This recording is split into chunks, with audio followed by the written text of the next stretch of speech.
العظم، شقت العظم، لكن هالضربة تدري وين وصلت؟ إلى موضع السجود. يعني انفتح راس علي نصفه وطاح أمير المؤمنين في المحراب. شوف ايش سوى علي من وقع، صار ياخذ التراب يحطه على راسه. اتذكر موقف النبي، قال يوم الأحزاب يوم خندق رسول الله عالجني بالتراب، خلي اشوف هالضربة همي عالجها التراب. صار ياخذ التراب يحطه على راسه والدم ينفجر من راسه. حرق قلبك بعد الليلة شنو؟ الليلة عيادة مريضة. شايفين بعد واحد غالي عزيز الكل يطلع يروح يزوره يقول شو اخبار مريضنا؟ اذا شافوا الدكتور طالع من دكتور بشر ان شاء الله المريض يقول بالسلامة. الليلة زينب واقفة على الباب تشوف هذا جراح يدخل وجراح يطلع، وكل جراح اللي يدخل ما يطلع الا الضجة وراه.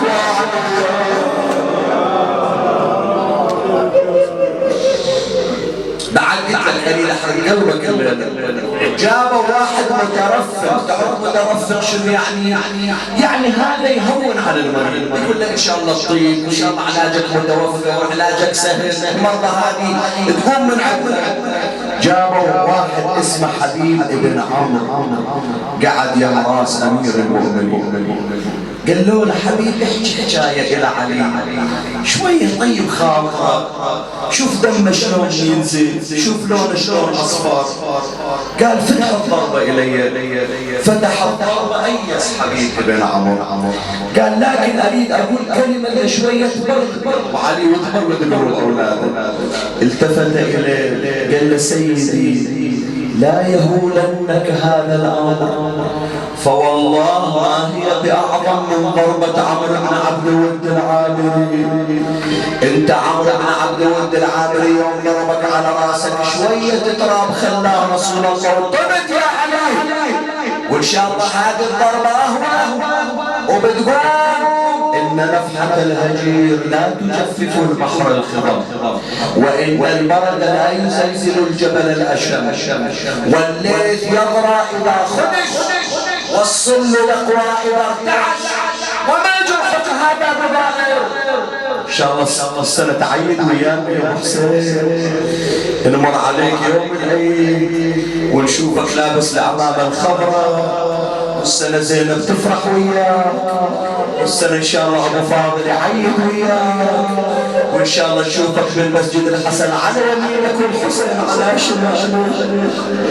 وإذا بأمير المؤمنين ينادي هيهات يا ابن عمرو هيهات، نفذ القضاء وأبرم المحكوم وجرى القلم بما فيه، وإني مفارقكم مع الليلتين وياك ولا تشيلوا مجلس.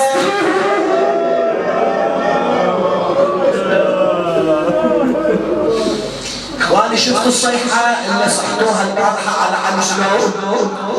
البارحة صار مجلسنا كأننا يوم 10 محرم، حتى أولادكم الصغار قاموا يمنون على علي. الليلة أريد من عندك صرخة مثل صرخة البارحة. الآن راح أبين لك شلون ينفتح راس علي، من ينفتح راس أمير المؤمنين. انتظر من عندك الصيحة تصيح.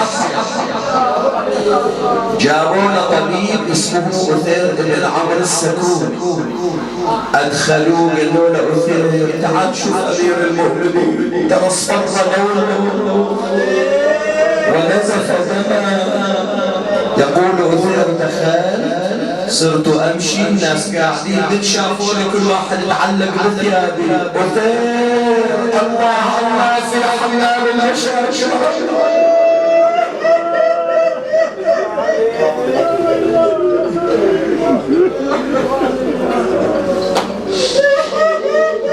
تريد ارواح بس رجعنا. دخل أثير وإلا بأمير المؤمنين ممدود على الفراش. أويلي عليك وقد تعصب بعصابة صفراء واصفر لونه، فوالله لا يعلم أيهما أشد صفرا، رأس علي أم تلك العصابة. قعد على راسه وأمير المؤمنين مغمى عليه. التفت إلى الحسن، قال سيدي أبا محمد علي الشاة. جابوا الشاة، قال له ذكيها، ذبحها. قال استخرج رئتها، استخرج رئتها. قال له جيب الرئة، جاب الرئة، أخذها أثير شقها، استخرج منها عرقا خفيف. قال له أبو محمد، قال له بلى أثير. قال له تعال نفتح العصابة من راس أبوك. قال له أثير وأنت الجراح، أنت الطبيب، أنت المداوي، أنت اللي جاي تعالج أموانا. قال له أنا عالج كل المرضى لكن هذا عليه. تعال تفتح العصابة الآن حضر نفسك بالصيحة اللي اجى الامام الحسن قاعد يراس امير المؤمنين وصار يحل العصابه من راس علي. وين صوته؟ ما رفع العصابه واذا براس علي قد انفتح الى نصفين.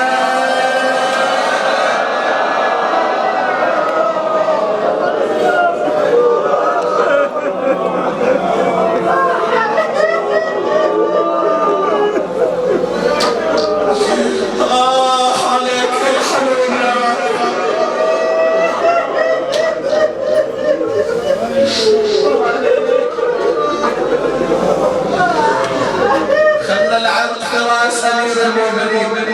قال له رجع العصابه. يقول انتظر شويه ثم استل ذلك العرض. اهل الولايه وايها ذلك العرض قد تكلم بدماغ امير المؤمنين.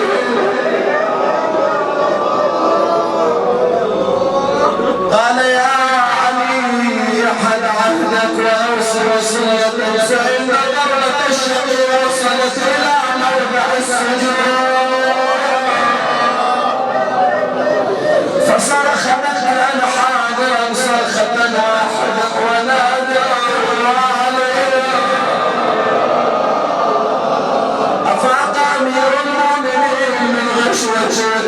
قال له بني حسن الصاير عجبهم ليش الصيحة؟ الآن اختك زينب تسمع الصيحة تتعفر عن العذاب. قال له يا ابويا هذا الطبيب رجع عالجك، صار امير المؤمنين يرن على فراشه لتعالجه بالدواء.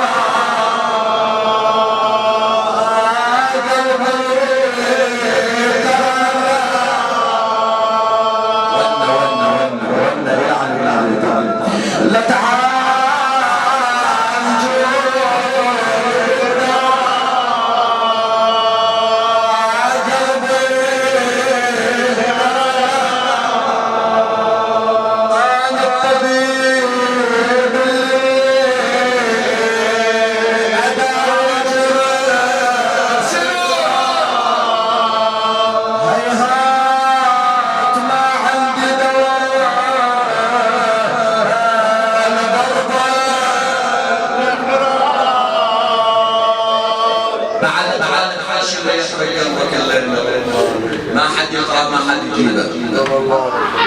الليلة زينب عندها مهمة، عندها مسؤولية. بس أسألكم إن شاء الله في مجلسي ما عندنا واحد عنده مريض في المستشفى، واللي عنده مريض ومحروق قلبه عليه الله يشافي مريض. بس تدري عمي الليلة زينب شنو شغلتها؟ ترى من طاح عن اليوم والفجر وصار الليلة وقت الإفطار ولا واحدة من العيال عن شربت قطرة ماء، ولا واحدة أكلت شيء. أمير المؤمنين يقول لزينب زينب دوري على إخوانك على خواتك على الأطفال خليهم يفطرون لا يموتون. قامت زينب الليل بهالساعة تدور على الأيتام تعطيهم ماء شربهم ماء. اسمع، شافت واحدة قاعدة بالزاوية حاطة إيدها على خاصرتها وعندها طفل بحضن. خيال هذا، ما اقول لك روايه بس خيال مؤثر. قالت هذه مني، هذه اول مره اشوفها قاعده بالزاويه وحاطه اصابعها على راسها وايدها على خاصرتها وطفل بحضنها. لا يا جماعه، والطفل عليه قماط والقماط كله دم. مني هذه؟ اجت لها زيها دنقت عليها. منو انت؟ شالت راسها والى 5 اصابع على عينها. ها منو انت؟ امي فاطمه. شو جايب لك يما؟ كانت تقول لها زينب ابوك يوم حضر الرحمن ابو نبضه طلعت من سيدي انا ابي على راسي يصير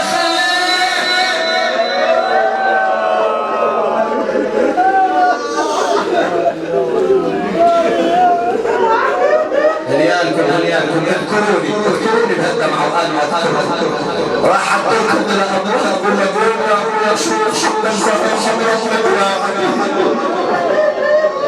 شو تقول له؟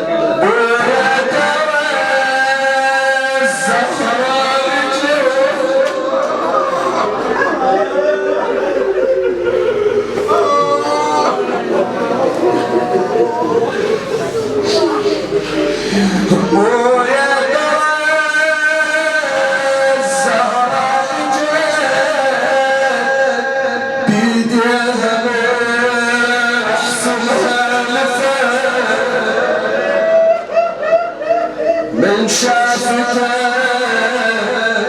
وصرخت انسيت غير عيلة الزهراء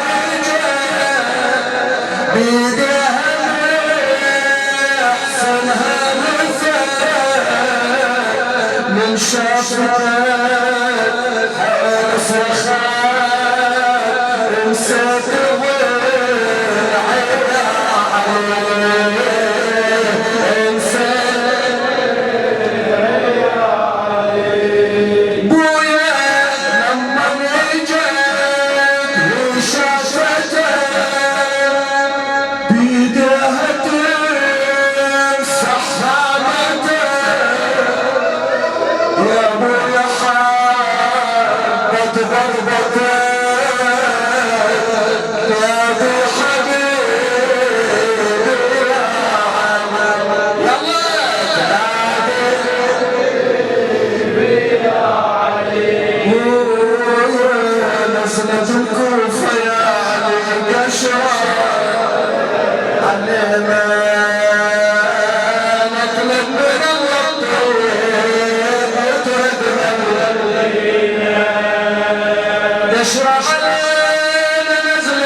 السلام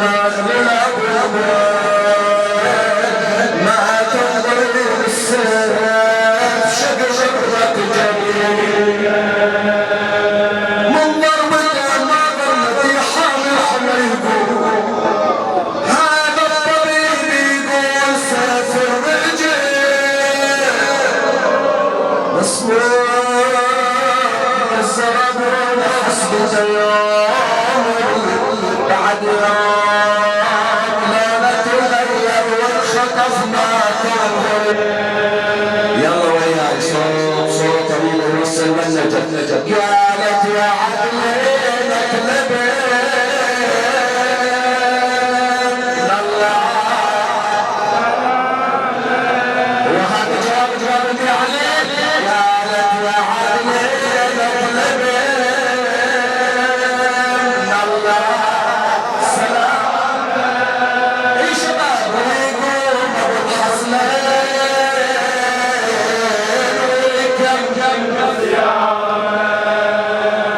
عيد بزينة ولا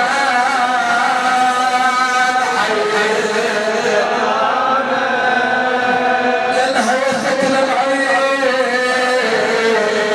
لا تتذكر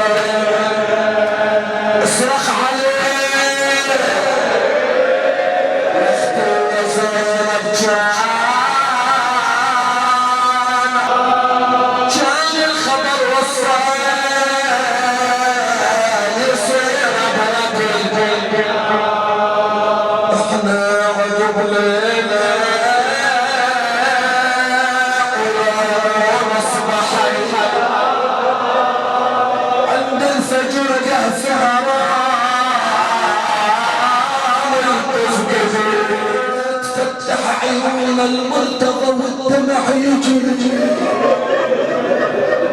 وقالت يا زينب النجف محفوظ يا بريء قالت يا بريء من بعدك شوف صبري يا ابوي اللي يرجعني. بس كلمة للحاجة وإلا مجلسنا مكتفي ما يقل حتى عن ليلة الباطل. قالت يا ابوي بتروح عني قال رايح يصير قالت بتضيع زينب عني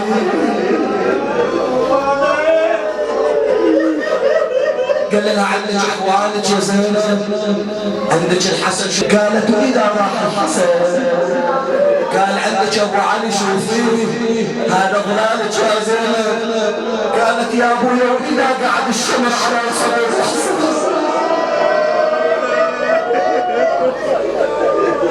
واذا ضليت ما عندي والي قال يا زينب اذا ضليتي ما عندك والي توجهي من النجف السحر ضلت ليك الساحه عنديك الليله يوم شافت زينب ما عندها احد وقفت قبل لا تصيح يا علي ولا واحد واقف قدامها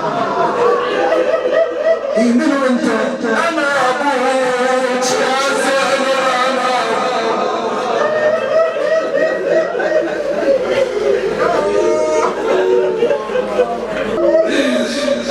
انا ابوك يا زينب انا ابوك يا زينب راح اشرب الجنة والله ما اقدر احكي والله قاعد احكي ما اقدر احكي بس هي زينب تحطب علي قالت متى ما جيت مطاح اخويا حرقة بالحياة درحر اخواني وبس بصرت خلل بيتي